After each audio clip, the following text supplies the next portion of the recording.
يا أيها الذين آمنوا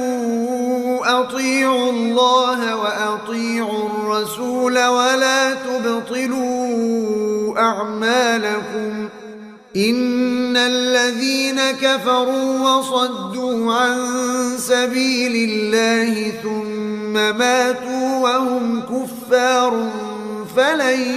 يغفر الله لهم